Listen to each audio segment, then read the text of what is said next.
Ceci est un livre audio autogénéré par Google. Éléments introductifs. Si l'existence de la mesure de surveillance électronique pénale est largement connue par le grand public, ne serait-ce que parce que les médias s'en font parfois de ci de là, l'écho,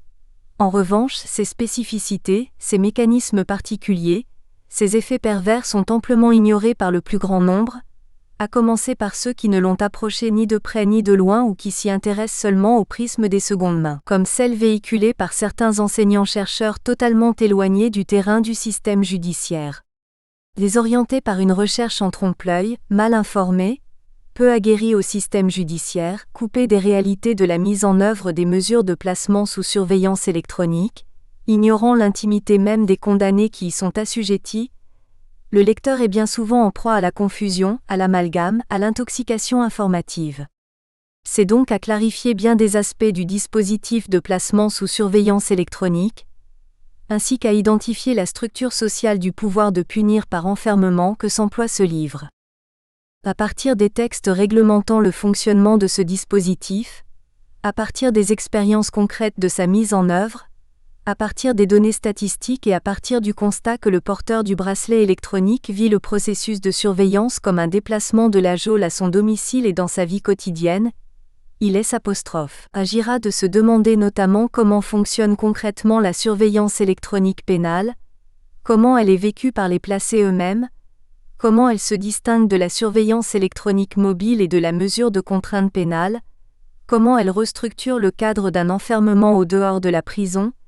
et comment s'opère empiriquement, au sein de ce dispositif particulier, le traitement des incidents. Certes, là où le prisonnier définit l'homme de la prison, le placé qualifie l'homme de la surveillance électronique. Mais c'est seulement en mettant en perspective et en comparant ces deux modalités contemporaines d'enfermement que, d'une part, nous pouvons percevoir autant ce qui les distingue que ce qui les rapproche, et que d'autre part, nous sommes en mesure de comprendre comment se réalise le glissement d'un enfermement à un autre et comment se caractérise par conséquent l'excroissance du contrôle à l'extérieur des murs de la prison classique. Le fait de porter à l'écrou une mesure de placement sous surveillance, au même titre qu'une mesure d'emprisonnement, n'est pas plus un hasard que le classement des prisonniers est déplacé dans la même rubrique des personnes détenues. Au-delà d'une analyse des spécificités de la surveillance électronique pénale se déployant dans l'arsenal répressif judiciaire, il y a lieu de s'interroger, d'une part sur la manière dont cette surveillance tend aujourd'hui à irriguer souterrainement nos sociétés occidentales pourtant éduquées au régime des démocraties libres, comment elle façonne continuellement les villes, et d'autre part de se demander comment l'homme libre peut désormais côtoyer, voire devenir, l'homme carcéral, autant à son insu que de son plein gré. Pour s'en convaincre, il suffit de voir à quelle vitesse sont aujourd'hui construits les ghettos et les grands ensembles d'immeubles où les résidences sécurisées dissimulées derrière de hauts murs et placées sous une surveillance particulière à l'aide de caméras. De surcroît, sous l'effet du productivisme, des lois de la rentabilité et du capitalisme mondialisé, le processus d'assujettissement des villes à la logique de la mobilité, de l'évanescence et de l'interconnexion planétaire conduit à la mort de la diversité des lieux de vie habitables, au profit de l'apparition d'une urbanité homogène, fade et liquide, ainsi que le souligne l'équipe ayant signé le livre Repenser l'urbanisme. Bien que l'essor du dispositif de placement sous surveillance électronique ait précédé la perpétuation des attentats en Europe, la menace terroriste est souvent présentée comme un alibi au devoir de développer la société d'hypersurveillance, quitte à entraîner une dissolution des libertés fondamentales, comme celle de se déplacer ou d'avoir droit à une vie privée et à la préservation de son intimité, au profit d'une sécurisation au rabais des territoires, d'un espace public vidéo surveillé et de centres-villes dévisagés. Un alibi n'a jamais signifié ni justifié non seulement une dignité, mais une quelconque efficacité, au point même que la perte de tout un pan des libertés fondamentales est susceptible de s'assortir d'une illusion de sécurité. À l'intérieur de nos démocraties occidentales, l'hypersurveillance tend à s'imposer, au moyen d'une intériorisation des peurs et d'une familiarisation des esprits, des conduites et des expériences quotidiennes avec les techniques policières devenues sociales, comme la mise en place des fouilles à l'entrée des magasins, l'élargissement des écoutes téléphoniques, la multiplication des perquisitions administratives en l'absence de mandat judiciaire ou la possibilité des accès par le contrôle social à toutes sortes de données préalablement enregistrées dans les fichiers, de l'assurance maladie, de Pôle emploi, des fadettes téléphoniques, etc., à l'insu des intéressés eux-mêmes et à l'encontre de n'importe qui. De sorte que, dans un contexte sécuritaire largement étayé par une logique du soupçon et d'indistinction à l'encontre de l'ensemble des citoyens,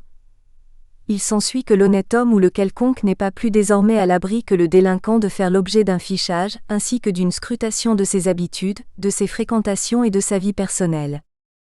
De là vient l'apparition dans notre présent social d'un double processus, à savoir la généralisation du sentiment de l'enfermement et l'excroissance de la réalité du contrôle au-delà des enceintes pénitentiaires. Bien que la prison soit perçue comme une modalité punitive quasi naturelle par la plupart des gens, alors même qu'elle est historiquement advenue, et bien qu'elle fasse figure de peine de référence par le pouvoir politico-judiciaire, il n'en demeure pas moins qu'elle se double et se renforce par la multiplication de ses succursales dans la société ouverte. Nous pouvons définir la société de l'hypersurveillance comme le processus par lequel notre époque et nos mœurs intègrent à la banalité de l'existence un conditionnement aux besoins de sécurité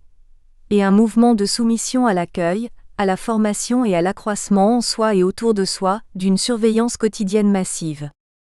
Au point que l'internement de sécurité qui avait cours jadis au moyen de la prison s'effectue aujourd'hui socialement, par le recours à l'utilisation du bracelet électronique comme menotte sociale et par le processus de mentalisation de l'hypersurveillance. Ainsi,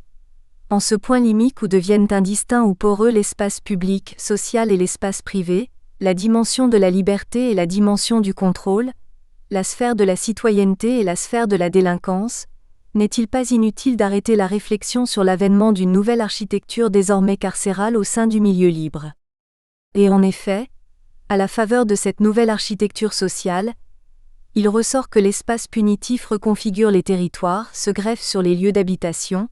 imprègne le sentiment de soi et d'existence, et crée une ambiance d'enfermement aussi bien dans la subjectivité des individus et les relations interpersonnelles qu'ils nouent qu'au sein des milieux libres où ils ont coutume d'évoluer.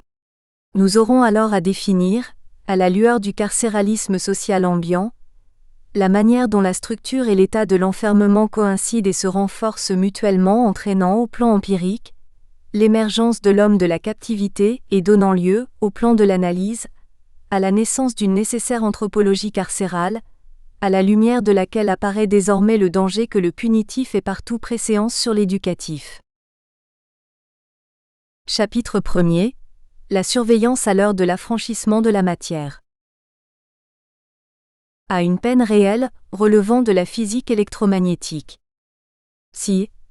avec l'avènement du placement sous surveillance électronique, il est usuel d'insister sur le processus de dématérialisation de l'enfermement qu'il implique, il n'est au demeurant pas inutile d'opérer des distinctions conceptuelles pour affiner la compréhension de ce système. Dans l'exacte mesure où le dispositif de la surveillance électronique se sert de la technologie ondulatoire et de la physique électromagnétique pour mettre en œuvre son système de contrôle à distance,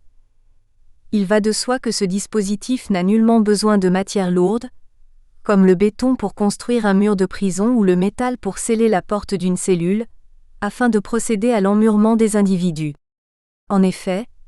il est important de noter que bien que le matériau utilisé ne soit pas perceptible ni détectable, d'une manière ou d'une autre, par le corps ou l'œil,